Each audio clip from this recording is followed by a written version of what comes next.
warahmatullahi wabarakatuh. Waalaikumsalam warahmatullahi wabarakatuh. Alhamdulillah wa syukurillah, pada malam ini kita masih setia dengan amanah yang diamanahkan kepada saya untuk melanjutkan ujian komprehensif pada malam ini dengan peserta yang bernama Pak Hamsa SPDI. Ya, Bu. Semoga dalam pelaksanaan ujian komprehensif malam ini, insya Allah kami semua diberikan oleh Allah kekuatan kesehatan sampai dengan selesainya pelaksanaan ujian nanti. Insyaallah. Pada pelaksanaan ujian ini ada 3 tahapan yang harus kita lalui. Yang pertama, membaca ayat-ayat suci Al-Quran yang nantinya saya akan tentukan surat apa, dan dilanjutkan dengan menulis surat yang sudah dibaca. Selanjutnya tahap kedua adalah pelaksanaan wawancara atau uji kompetensi terkait dengan sampai sejauh mana kemampuan mahasiswa terkait dengan materi-materi yang sudah dibelajarkan pada beberapa bulan yang lalu. Pada tahap yang ketiga atau sesi yang ketiga adalah cuplikan mengajar sesuai dengan rambu-rambu pada penilaian modul ajar, ya, mulai dari pendahuluan sampai dengan penutup sampai dengan evaluasi. Baik, untuk menghemat waktu, disilakan kepada Pak Hamsa untuk membuka Al-Quran dengan surat Al-Baqarah ayat 1 sampai dengan 6 dan dilanjutkan dengan menulis ayat 1 sampai dengan 3. Disilakan. Terima kasih atas kesempatan yang diberikan kepada saya, Bu. Saya akan membaca surah Al-Baqarah ayat 1 sampai. A'udzubillahi minasyaitonirrajim. Bismillahirrahmanirrahim. Alif Lam Mim. Dzalikal kitabu la raiba fihi hudan lil muttaqin.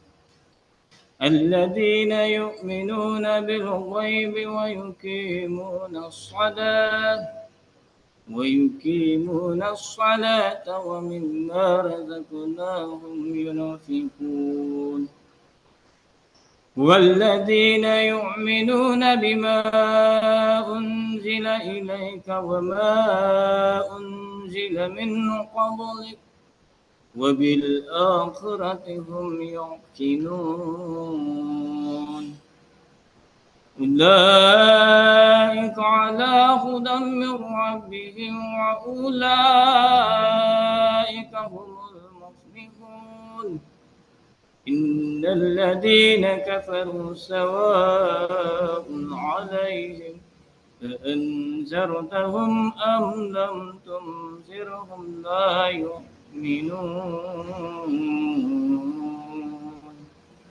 صدق Allahul Azim. Dilanjutkan dengan menulis ayat 1 sampai dengan 3. Baik.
Sudah, Bu.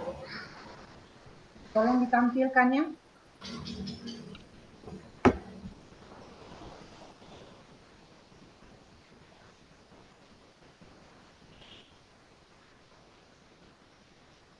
Agak ke atas sedikit.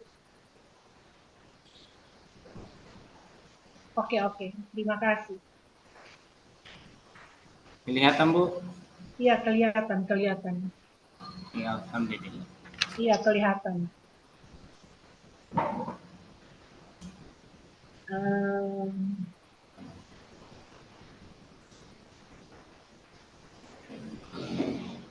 Baik, selanjutnya kita masuk pada sesi yang kedua, yaitu diskusi, ya, kemudian menguji kompetensi saudara terkait dengan materi-materi yang sudah dipelajarkan pada beberapa bulan lalu, Ya, insyaallah. terkait dengan modul ajar, TPK, kemudian hal-hal yang berkaitan dengan elemen-elemen yang ada pada perangkat pembelajaran dan materi-materi pedagogi, guru profesional, kemudian perkembangan peserta didik, kemudian ada dan lain-lain. Oke.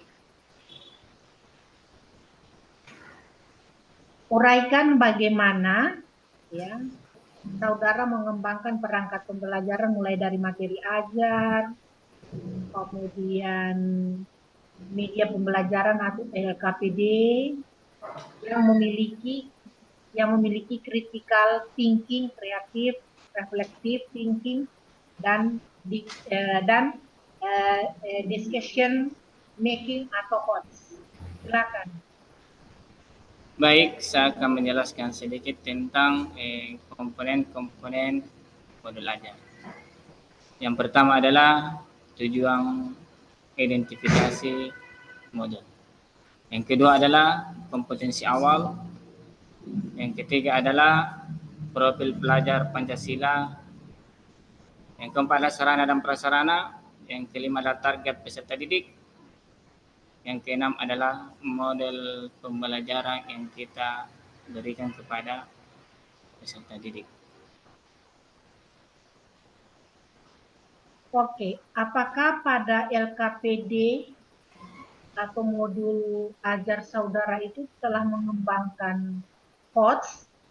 Jika kalau sudah mengembangkan HOTS, bisa ditunjukkan.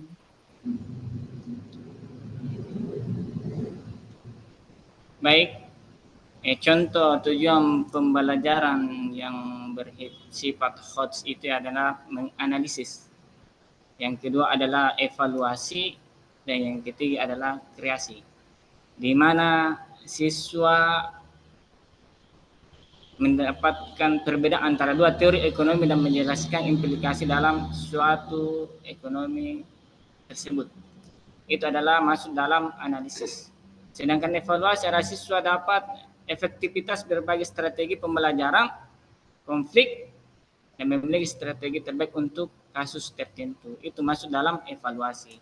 Sedangkan kreasi adalah siswa dapat menciptakan rencana pemasaran inovatif untuk produk baru yang mempertimbangkan analisis di dalam pengembangan pembelajaran di dalam kelas. Mungkin dari itu. Saya minta saudara fokus ya. Jangan pandangan itu beralih, fokus. Oh iya, Bu. Saya minta fokus, jawab aja sesuai yang diketahui. Oh iya, ya. Tidak usah harus memandang ke atas dan ke bawah, ke kiri dan ke kanan. iya, Bu. Bisa dilanjutkan pertanyaannya? Bisa, Bu. Oke. Saya minta fokus ya. Iya, Bu. Oke. Pada proyek P5 dan P2RA itu ada namanya proyek lintas disiplin ilmu. Ya, ada proyek lintas disiplin ilmu yang kontekstual. Yang berbasis kebutuhan masyarakat. Oh iya Bu. Pernah dengar ya? Nah, Oh atau iya. permasalahan lingkungan di sekolah. Oh iya Bu.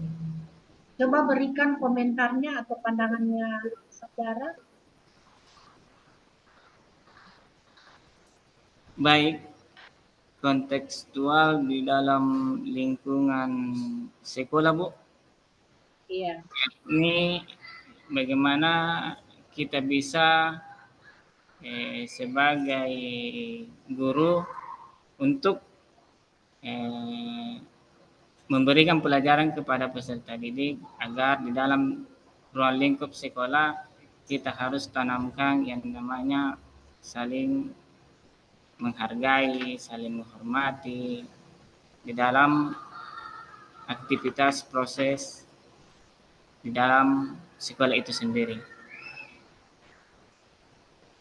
itu saja jawabannya. Oh iya Bu. Oke. Bagaimana cara saudara mengimplementasikan TPACK dalam modul ajar saudara? Artinya saya minta bagaimana saudara mengimplementasikan TPACK dalam modul ajar saudara. Apakah ada tantangannya? Jadi itu ada dua jawaban. Silakan. Baik, modul ajar TPACK itu adalah modul ajar yang berbasis tentang teknologi yang kita berikan kepada peserta didik. Tergantung dari situasi dan kondisi di dalam sekolah itu sendiri. Kalau sekolahnya Pak Ibu berada di dalam kota, boleh kita menggunakan pendekatan TPEK dalam arti memberikan PowerPoint kepada peserta didik. Kalau seandainya berada di luar dari kota atau dalam arti tidak sesuai dengan penggunaan TPEK, maka kita sebagai guru tidak mampu untuk memberikan media pembelajaran kepada peserta didik. Oleh karena itu, perlu kita memahami sebagai seorang guru untuk mengetahui pembelajaran yang efektif dan relevan dengan materi yang kita ajarkan kepada peserta didik itu sendiri. Mungkin dari itu, Bu. Oke. Pertanyaan selanjutnya, saudara ini guru SD atau TK? Guru SD, Bu. Guru SD. Oke. Iya. Pernah dengar PBL dengan PJBL? Pernah dengar? Ya, pernah dengar Bu, PBL dan PJBL. PBL dan PJBL.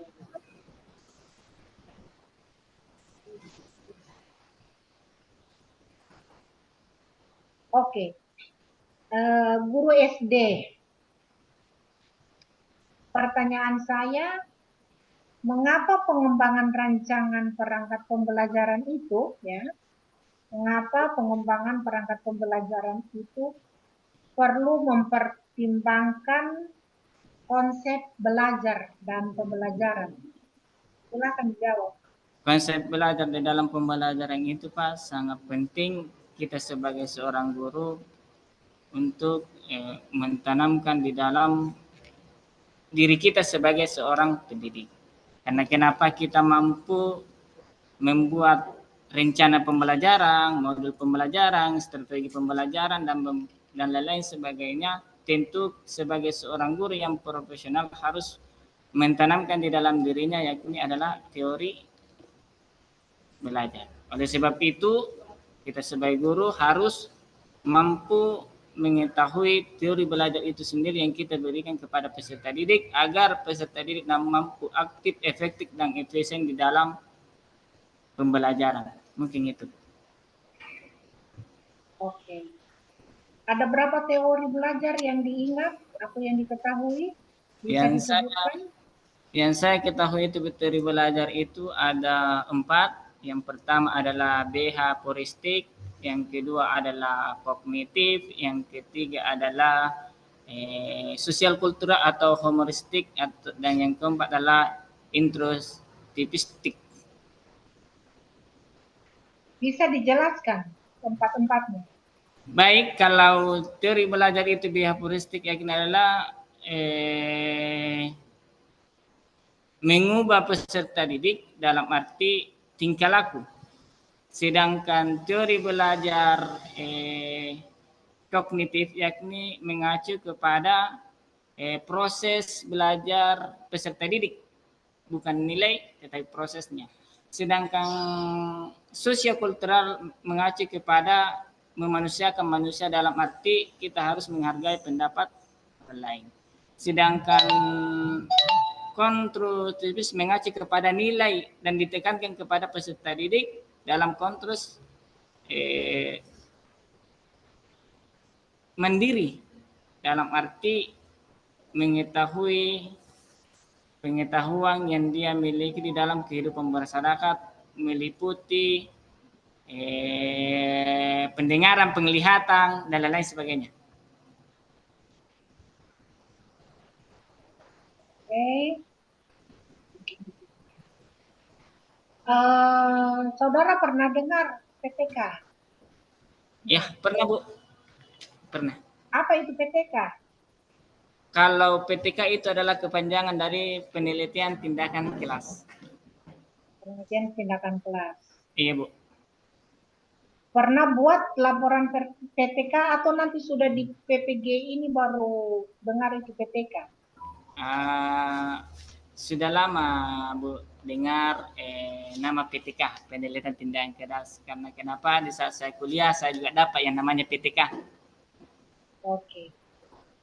Saya ingin tahu apa judul usulan penelitian saudara terkait dengan PTK. Apa judulnya? Sebutkan dulu judulnya. Setelah itu menyebutkan apa persoalannya. Yang sekarang bukan PTK yang tempat dulu, yang nantinya akan dibuat itu jurnal. Jadi saya ingin tahu apa judul PTK-nya dan apa permasalahannya. Gitu. Baik, judul PTK itu adalah peningkatan hasil belajar melalui model pembelajaran CTL untuk meningkatkan hasil belajar peserta didik kelas 3 SD Impres Tapanjen. Di mana dalam permasalahan tersebut yakni apakah dengan menerapkan model pembelajaran CTL dapat meningkatkan hasil belajar peserta didik pada SD Impres Tapanjen kelas 3. Itu Bu. Peningkatan hasil belajar peserta didik yang saya mau teliti di dalam PTK saya. Itu persoalannya, itu masalahnya ada berapa masalah? Kalau di dalam masalah di dalam PTK itu tergantung dari identifikasi masalah. Yang kedua adalah tuntutan tujuan PTK itu sendiri, rencana tindakan, yang kedua adalah tentukan metode di dalam pengumpulan data, laksana rencana tindakan, evaluasi dan analisis, refleksi dan laporan hasil PTK kepada peserta didik yang apa yang kita teliti di dalam PTK kita sebagai seorang guru. Oke.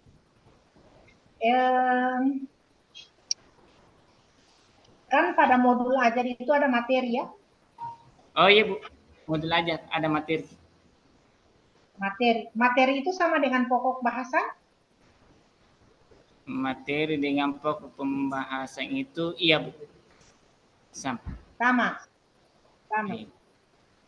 Kalau misalnya dikatakan materi dan modul ajar dalam materi dan pokok bahasan itu sama, maka saya ingin tahu apa materi ajar yang ada pada modul ajar saudara. Yang ada pada modul ajar saja Bu, yaitu adalah memahami puasa di dalam Puasa. PJBL saya. Bisa Memahami. dijelaskan? Bisa dijelaskan?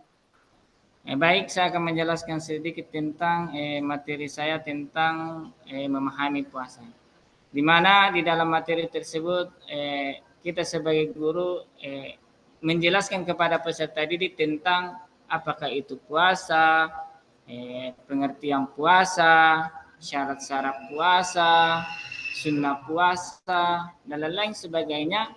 Dan peserta didik mampu mengaplikasikan atau menjelaskan sedikit tentang bagaimana menjelaskan yakni puasa itu sendiri dalam kehidupan sehari-hari. Apakah pada saat di bulan suci Ramadan kita melakukan puasa atau bagaimana? Yang intinya sebagai guru kita harus menjelaskan sedetail mungkin tentang pemahaman puasa kepada peserta didik, khususnya kita sebagai orang yang beriman. Oke, cukup ya.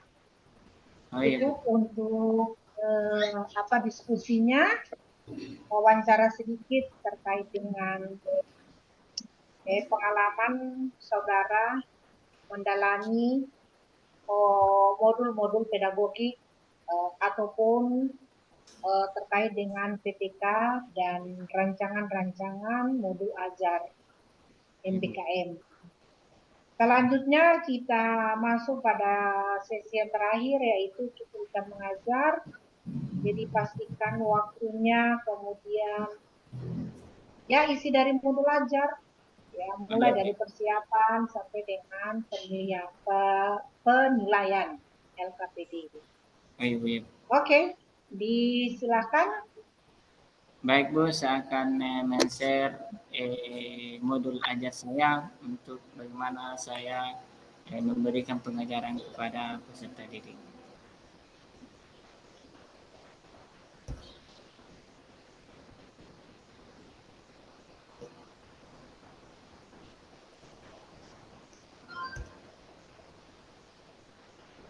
Bu.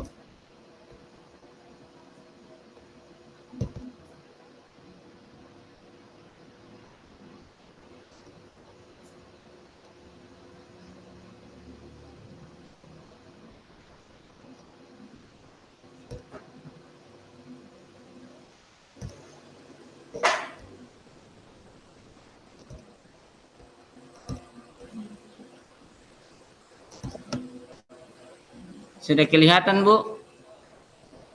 Belum.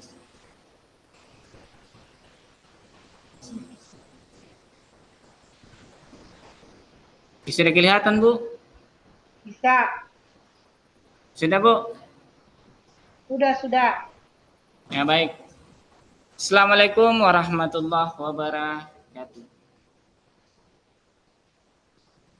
Waalaikumsalam warahmatullahi wabarakatuh. Sekalian, baik. Pada pagi hari ini saya akan memberikan pengajaran kepada anak-anak tentang materi memahami puasa. Sebelum kita memasuki materi kita pada pagi hari ini, saya mau bertanya dulu terlebih dahulu. Apakah bersedia untuk belajar hari ini? Bersedia? Bersedia. Alhamdulillah. Baik, sebelum kita memasuki, Ustaz mengecek dulu tentang kehadiran anak-anakku sekalian. Baik. Ahmad, hadir? Hadir. Wahyu, hadir? Syahrir, hadir. Pira.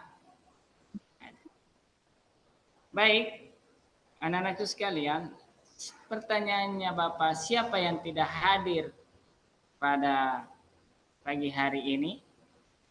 Oh, alhamdulillah hadir semua. Selanjutnya, sebelum kita memasuki materi pada pagi hari ini saya akan merefleksi materi pada minggu lalu tentang kalimat thayyibah, yakni kalimat alhamdulillah. Bagaimana Anda sudah paham tentang kalimat thayyibah? Ya, sudah paham. Alhamdulillah. Baik. Hari ini sebelum kita memasuki materi, naikkan dulu anak-anakku sekalian, yakni pensil sama bukunya. Saya mau mengecek itu sebelum kita memasuki materi. Karena kenapa? Minggu lalu ada sebagian dari anak-anakku yang tidak membawa pensil, tidak membawa. Ya, naikkan dulu nak. Naikkan dulu sebelum kita memasuki materi pada pagi.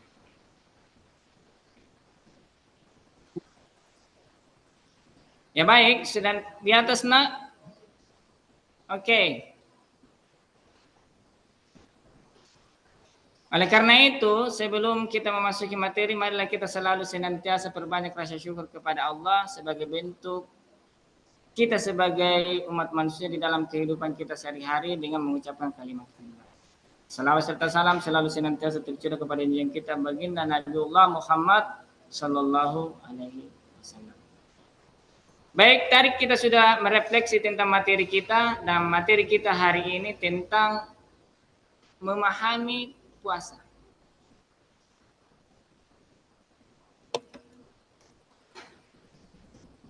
Adapun capaian pembelajaran tentang memahami puasa, yakni peserta didik dapat memahami pengertian puasa dengan benar.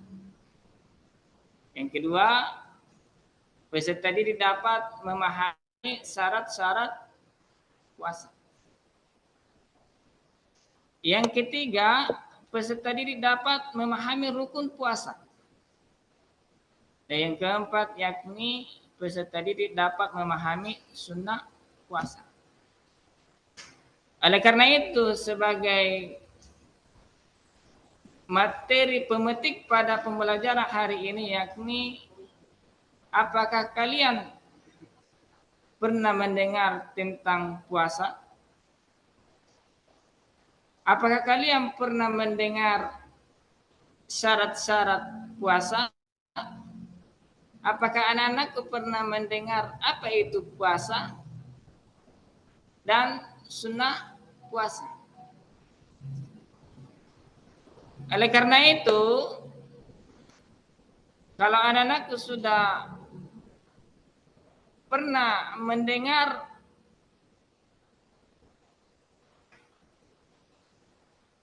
penjelasan tersebut mengenai puasa, maka ada tujuan pembelajaran tentang materi tersebut, yakni di mana setelah mengikuti pembelajaran,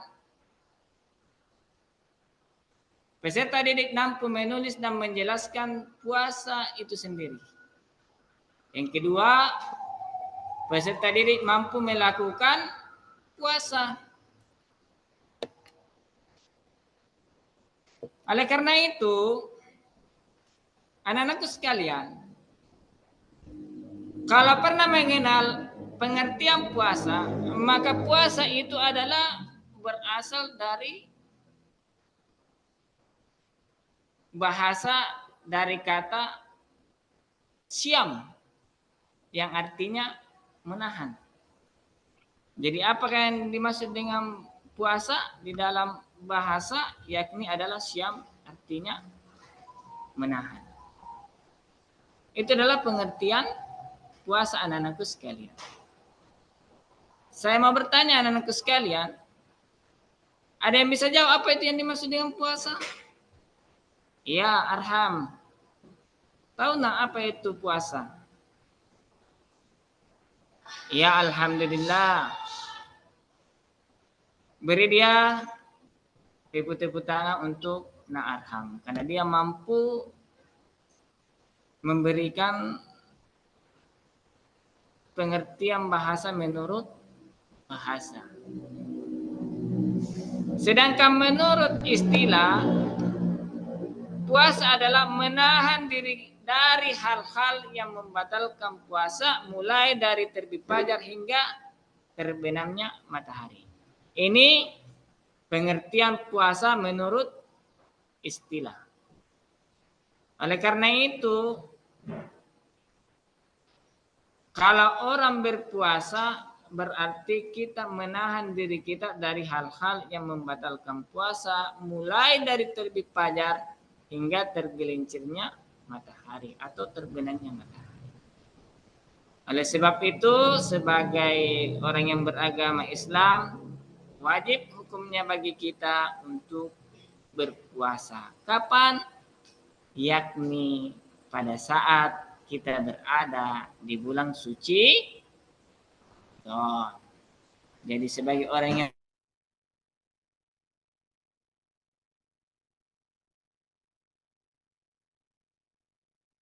menahan hal-hal yang membatalkan puasa.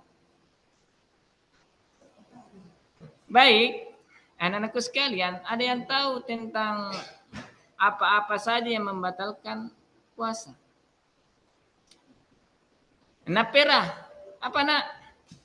Yang bisa membatalkan puasa? Oh betul, kasih dia 100. Tipu-tipu tangan dulu, insya Allah sebentar saya akan kasih pembeli gula-gula di saat keluar main. Siapa lagi yang bisa memberikan hal-hal yang membatalkan puasa? Nah Wahyu, iya bagus. Ya tipu-tipu tangan dulu untuk Nah Wahyu karena dia mampu memberikan contoh hal-hal yang bisa membatalkan puasa. Nah Suardi, iya bagus. Dia juga mampu memberikan contoh hal-hal yang bisa membatalkan puasa. Baik, selanjutnya yakni adalah materi kita syarat-syarat puasa. Oleh karena itu, orang yang ingin berpuasa harus juga memiliki syarat-syarat wajib puasa. Apa syaratnya? Bagi kita diwajibkan untuk berpuasa, yang pertama adalah balik. Balik dalam arti dalam konteks Islam sudah ada perubahan di dalam dirinya. Contoh, sebagai seorang laki-laki yang sudah balik tentu tumbuh jengkol di lehernya. Ada kumisnya dan lain-lain sebagainya. Sedangkan perempuan pasti kita tahu bahwa ada perubahan di dalam fisik bagi seorang perempuan apabila dia sudah memasuki balik. Apabila dia sudah memasuki waktu balik, maka wajib hukumnya untuk melakukan puasa. Yang kedua, syarat puasa yakni harus beragama Islam. Yang kedua apa? Harus beragama Islam. Jadi wajib bagi kita sebagai orang yang beragama Islam untuk melakukan puasa. Karena itu adalah sebuah perintah dari Allah Subhanahu wa taala. Siapa yang tahu surah apa yang menjelaskan tentang perintah puasa? Ya. Nak Wahyu, tahu enggak? Surah apa yang menjelaskan tentang perintah puasa? Oh iya betul. Surah Al-Baqarah ayat 183.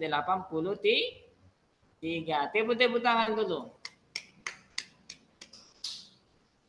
Jadi, sebagai orang yang beragama Islam, anak-anakku sekalian, wajib bagi kita untuk melaksanakan puasa di bulan suci. Syarat yang keempat, wajib bagi kita berpuasa yakni apa anak-anakku sekalian? Berakal. Jadi sebagai seorang yang memiliki akal yang sehat wajib hukumnya untuk berpuasa, kecuali yang tidak berakal sehat dalam konteks tidak sehat akal sehatnya, dalam arti gila. Jadi orang yang gila dalam arti syarat wajib puasa bagi orang yang gila tidak di dalam konteks diwajibkan untuk berpuasa. Oleh karena itu bagi orang yang berakal sehat wajib hukumnya bagi kita untuk berpuasa. Nah yang keempat yakni adalah mampu dari segi puasa itu sendiri. Karena kenapa? Kalau kita sudah mampu untuk berpuasa maka juga termasuk sebagai syarat wajib puasa bagi kita sebagai orang yang beragama Islam. Oleh karena itu anak-anakku sekalian, siapa yang tahu syarat wajib puasa yang pertama? Napera. Oh iya betul. Yang pertama adalah balik. Syahrir. Oh betul. Yang kedua adalah harus beragama Islam. Suardi, ya betul. Yang ketiga adalah orang yang berakal sehat. Dan yang keempat, siapa yang mampu menyebutkan? Nah, Aisyah mampu menyebutkan syarat yang keempat, yakni mampu dalam hal berpuasa. Baik, adapun syarat-syarat sah puasa. Tadi adalah syarat wajib puasa. Sedang kita memasuki syarat-syarat sah puasa. Syarat sah puasa anak-anakku sekalian, yang pertama adalah beragama Islam. Jadi syarat-syarat puasa itu harus beragama Islam. Kalau orang beragama Kristen itu tidak boleh dia berpuasa. Karena dia berbeda dengan kita. Kenapa berbeda? Tidak sesuai dengan apa yang diperintahkan oleh Al-Quran dan hadis. Yang diperintahkan oleh Allah, khususnya kita sebagai orang yang beragama Islam. Jadi sebagai orang yang beragama Islam, wajib kita sebagai Muslim sah puasa kita dan harus memenuhi syarat-syarat untuk melaksanakan puasa, salah satunya yakni adalah beragama Islam. Yang kedua anak-anakku sekalian yakni tamyiz. Apa itu tamyiz anak-anakku sekalian? Tamyiz itu adalah saya akan menjelaskan sedikit tentang orang yang dapat membedakan antara yang baik dan yang tidak baik. Seperti yang saya katakan tadi, orang yang membedakan antara yang baik dan yang tidak baik. Salah satu contohnya orang gila. Kalau orang gila dia mampu membedakan yang baik dan yang tidak baik, maka bukan orang gila namanya. Mungkin dia cuma hilang ingatan, ataukah kita memberikan dia pemahaman tentang sebagai seorang yang beragama Islam, syarat sah puasa harus memiliki yakni tamyiz. Oleh karena itu anak-anakku sekalian, siapa yang tahu yang pertama syarat-syarat puasa? Ya, Asril. Siapa nak? Apa yang pertama nak? Oh betul, yang pertama adalah orang yang beragama Islam. Yang kedua, Khairuddin. Oh, tamyiz. Baik, yang ketiga adalah syarat sah puasa, yakni suci dari haid dan nifas bagi perempuan. Jadi sebagai seorang perempuan apabila suci dari haid dan nifas apabila berada di bulan suci Ramadan, maka harus berpuasa. Kadang itu sebagai seorang perempuan banyak akalnya. Walaupun dia sudah bersih, dia bilang masih haid. Maka akal-akal buruk dia nak pakai lagi nih yang seorang perempuan. Sampai-sampai dia tidak mau melaksanakan apa yang diperintahkan oleh Allah. Oleh karena itu, sebagai seorang perempuan yang sudah haid akan tetapi dia sudah bersih, maka wajib untuk melaksanakan puasa. Dan yang kedua adalah bagi orang yang perempuan yang sudah nipas dalam arti sudah melahirkan, maka diwajibkan untuk berpuasa dalam arti anaknya sudah dalam konteks bisa kita sebagai seorang ibu untuk melaksanakan puasa. Akan tetapi kalau masih dalam menyusui atau bagaimana, maka kita disunahkan untuk membayar fidyah. Baik, yang selanjutnya anak-anakku sekalian, yakni syarat yang keempat pada waktu yang dibolehkan berpuasa, yakni beberapa waktu yang tidak dibenarkan berpuasa, salah satu diantaranya Idul Fitri, Idul Adha, dan hari Tasyrik. Jadi ada 3 hari yang dilarang oleh Allah bagi kita untuk tidak berpuasa. Yang pertama adalah pada hari raya Idul Fitri. Jadi kita dilarang untuk berpuasa apabila kita berada di hari raya Idul Fitri. Karena kenapa? Anak-anakku sekalian, siapa yang mau makan itu yang masak ke orang tua tanah kalau Idul Fitri kena dipuasa sejaki. Yang kedua adalah Idul Adha, maka kita di dalam Idul Adha itu kita dilarang untuk berpuasa. Karena kenapa? Banyak konroh. Jadi nalarang berpuasa apabila kita berada di dalam Idul Adha. Yang ketiga yaitu hari Tasyrik. Kita dilarang untuk melakukan puasa apabila kita berada di hari Tasyrik. Ini hari-hari yang dilarang oleh Allah. Baik, anak-anakku sekalian, kita lanjut tentang rukun puasa. Rukun puasa itu ada 2, sebenarnya banyak, akan kita bisa akan jelaskan sedikit, hanya 2. Yang pertama adalah niat. Jadi rukun puasa itu harus, kalau kita mau melakukan puasa esok, maka kita harus berniat. Niat di dalam hati ataupun niat yang diucapkan secara lisan. Oleh karena itu, orang yang berpuasa wajib hukumnya untuk berniat. Walaupun niat tersebut merupakan sunnah muakkad di hadapan Allah. Akan tetapi sebagai seorang yang beragama Islam, walaupun dia sunnah, akan tetapi penting bagi kita untuk berniat di saat berpuasa, karena dia termasuk sebagai rukun puasa. Rukun puasa itu wajib, bukan sembarang sunnah, hampir wajib. Kalau saya ada dalam pemahaman saya pasti adalah wajib hukumnya berniat. Apa niatnya bagi orang yang berpuasa? Kalau di dalam bahasa Indonesia, apalagi kita sebagai orang kurang berpendidikan, enak yakin adalah niatnya saya berniat berpuasa esok hari untuk menunaikan fardu di bulan Ramadan karena Allah Ta'ala. Jadi boleh kita mengucapkan niat dalam bahasa Indonesia kalau kita tidak tahu tentang niat dalam bahasa Arab.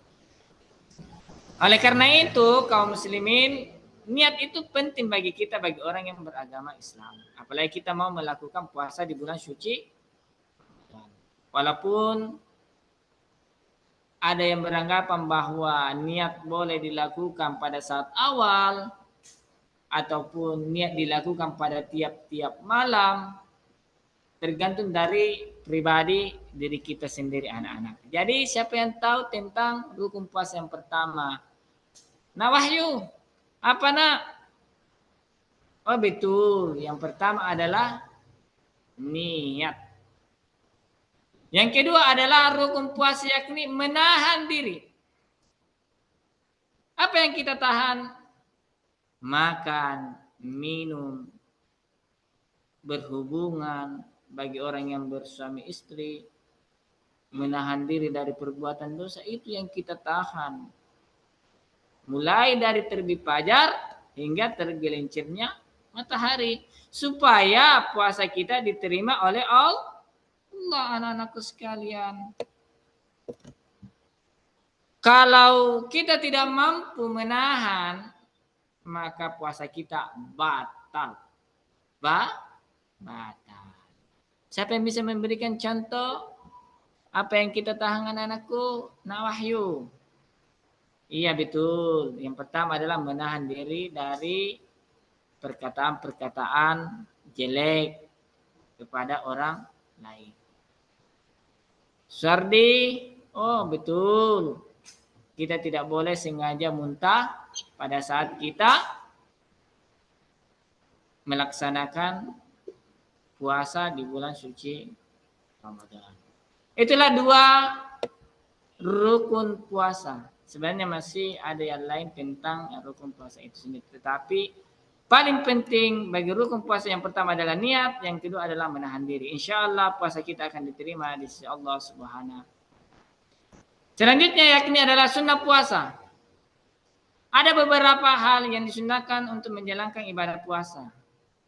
Yang pertama adalah berbuka puasa. Jadi pada saat memasuki waktu maghrib, waktu berbuka maka cepat-cepat untuk berbuka anak-anakku sekalian. Karena kenapa? Supaya puasa kita diterima di sisi Allah Subhanahu wa taala dan Allah akan memberikan kita sesuai dengan apa yang kita lakukan. Kalau kita betul-betul sesuai dengan tuntunan apa yang diperintahkan oleh Allah, sesuai sunnah, sah puasa itu sendiri. Maka kita di saat kita berbuka puasa maka kita cepat-cepat untuk berbuka. Karena orang yang cepat-cepat berbuka maka dia akan mendapatkan pahala yang berlipat ganda di sisi Allah Subhanahu wa taala.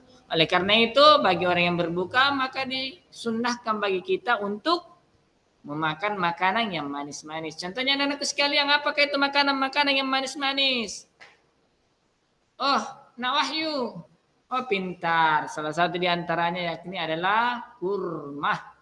Kurma itu selalu diidentik dengan manis-manis karena kurma itu adalah berbukanya di saat Rasulullah Shallallahu Alaihi Wasallam pada saat berbuka pada zaman dahulu. Jadi hal yang pertama kalau kita ingin mau berbuka maka carilah yang namanya kurma. Sebenarnya masih banyak yang lain tentang kalau kita ingin berbuka puasa yang penting manis-manis. Salah satu di antaranya yakni adalah cendol. Yang kedua adalah kue. Dan masih banyak lagi yang intinya sesuai selera kita masing-masing. Ada juga yang langsung makan, tidak apa-apa. Yang intinya langsung berbuka. Dan ada juga yang langsung minum, tidak apa-apa. Yang intinya kita menyegarkan diri kita tentang puasa yang kita lakukan dengan berbuka. Maka disunahkan bagi kita berbukalah dengan yang manis-manis di saat sudah memasuki azan maghrib. Yang kedua, sunnah puasa, yakni sahur pada tepat waktu. Anak-anakku sekalian, jam berapa kita sahur? Ya, tergantung dari daerah kita masing-masing. Ada yang pukul 4.30, ada juga pukul 4.45, atau bahkan ada juga sebelum masuk imsak. Akan tetapi paling bagusnya kita sebagai seorang muslim harus mengetahui kapan kita akan makan sahur. Karena makan sahur merupakan sunnah muakkad di hadapan Allah Subhanahu wa taala. Karena sahur itu termasuk pahala yang Allah berikan kepada kita kalau kita mampu melakukan hal yang demikian. Walaupun yang kita lakukan kecil akan tetapi sangat besar pahalanya di hadapan Allah. Walaupun sahur kita adalah secangkuk air, akan tetapi air tersebut mendapatkan berkah di hadapan Allah bagi orang yang berpuasa di esok harinya di dalam bulan suci Ramadan. Yang ketiga, mengakhirkan sahurnya pada saat waktu yang telah ditentukan bagi orang yang berpuasa. Baik, adapun doa berbuka puasa bagi kita sebagai orang muslim yakni Allahumma laka sumtum wa bika amantum wa ala rizkika aftartum birahmatika ya arhamar. Inilah doa yang selalu senantiasa kita dengar di saat kita menonton televisi anak-anakku sekalian. Siapa yang bisa hafal doa berbuka puasa? Nah, Wahyu. Ya, alhamdulillah dia sudah mampu membaca doa berbuka puasa. Siapa lagi? Napira. Oke, alhamdulillah dia juga mampu untuk melafazkan doa berbuka puasa. Siapa lagi? Sebelum kita masuk ke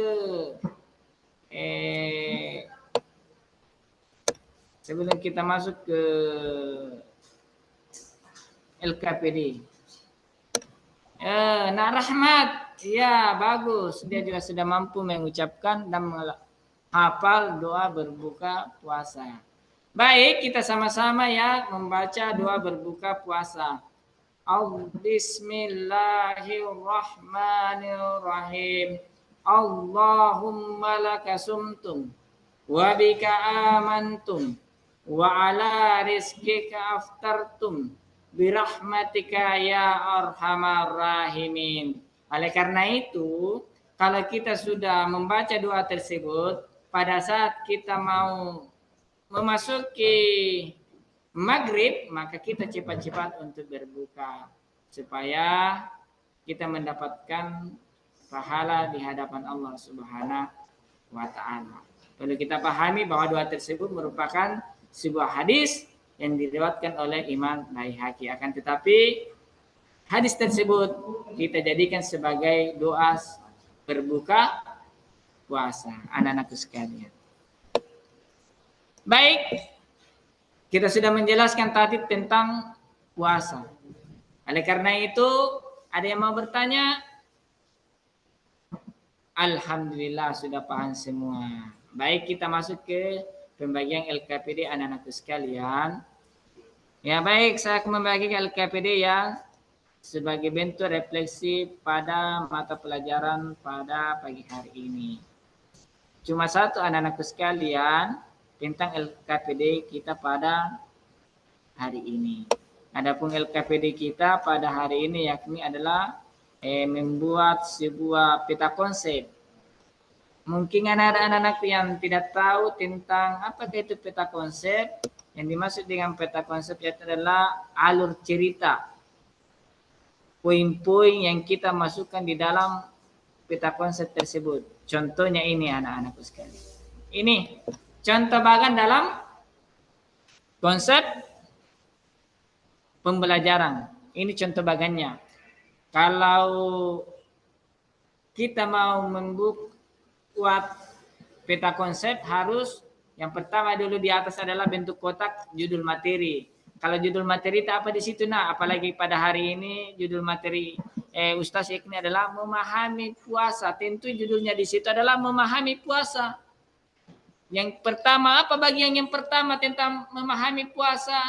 Apa yang kedua tentang memahami puasa? Apa yang ketiga tentang memahami puasa?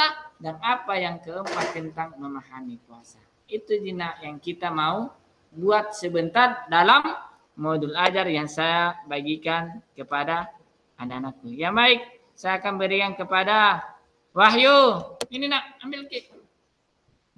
Rahmat. Ini nak. Vera. Isna. Ibti. Arpa. Ya ambil minat LKPD sebagai lembar kerja tanah. Ya silakan anakku. Baik, kita mulai kerja LKPD-nya dari sekarang. Saya kasih waktu 10 menit ataukah lebih dari 10 atau bahkan 5 menit. Kalau lebih cepat lebih bagus. Kalau anak-anakku konsisten tentang contoh bahkan insya Allah cepat selesai. Ya baik. Saya kasih waktu beberapa menit. Sudah selesai? Anak-anakku seperti itu. Sudah nah, Wahyu? Oh belum Bu. Salah. Belum Pak Ustaz. Insya Allah salah ucap Ustaz tadi. Ini memang ini Wahyu ini selalu bikin ketawa orang. Sudah naiti? Sudah Ustaz. Alhamdulillah. Sini nak. Yang lain tunggu. Iya. Ustaz izin dulu ke toilet. Iya nak ke sana Maki. Coba kina karena mami keluar main ini karena tinggal beberapa menit lagi. Iya Ustaz. Ya. Sudah Makina. Oh ya, masih mau coba kerja coba modul tah. Kalau sudah Makina pirah. Masuk Maki. Coba. Karena tinggal beberapa hari kita akan kumpul LKPD-nya. Sudah selesai? Oh, tinggal 5 orang lagi. Silakan nak. Ya baik. Ya, sudah semua. Silakan dikumpul nak. Alhamdulillah. LKPD-nya anak-anakku sudah tahu semua bagaimana membuat peta konsep. Mudah-mudahan dengan LKPD ini memberikan pengalaman bagaimana kita sebagai seorang siswa mampu membuat peta konsep seperti yang dicontohkan dalam bagan pembelajaran yang saya berikan kepada anak-anakku. Gampang Jina, yang penting ditahu ki langkah-langkahnya yang saya ajarkan ke anak-anakku sekalian. Baik, mungkin dari itu LKPD yang saya berikan kepada anakku sebagai instrumen pada pagi hari ini saya akan memberikan nilai. Tunggu saya akan memberikan nilai. Wahyu 100, Eti 100, Pira 100. Nah alhamdulillah semuanya ada yang dapat 80, ada yang dapat 75. Alhamdulillah. Pembelajaran memahami puasa pada hari ini berjalan dengan lancar dan sukses. Tepuk-tepuk tangan dulu. Sebagai kesimpulan materi kita, mari kita tanamkan di dalam diri kita tentang memahami puasa supaya kita mampu melakukan di dalam kehidupan kita sehari-hari apabila kita sebagai orang yang beragama Islam khususnya di bulan suci Ramadan. Baik anak-anakku sekalian, sebagai PR ada satu PR yang saya akan berikan sebagai pembelajaran pertemuan ke depan. Nah, insya Allah minggu depan kita akan memasuki yakni adalah tema modul berkelanjutan, yakni membuat project based learning dalam pembuatan sampah walaupun dalam konteks tersebut merupakan adalah sebuah karya akan tetapi penting bagi kita sebagai seorang guru untuk menyampaikan kepada anak bahwa minggu depan kita akan membuat sebuah karya dalam LKPD tersebut. Baik, cukup sekian dari saya. Akhir kalam. Assalamualaikum warahmatullahi wabarakatuh.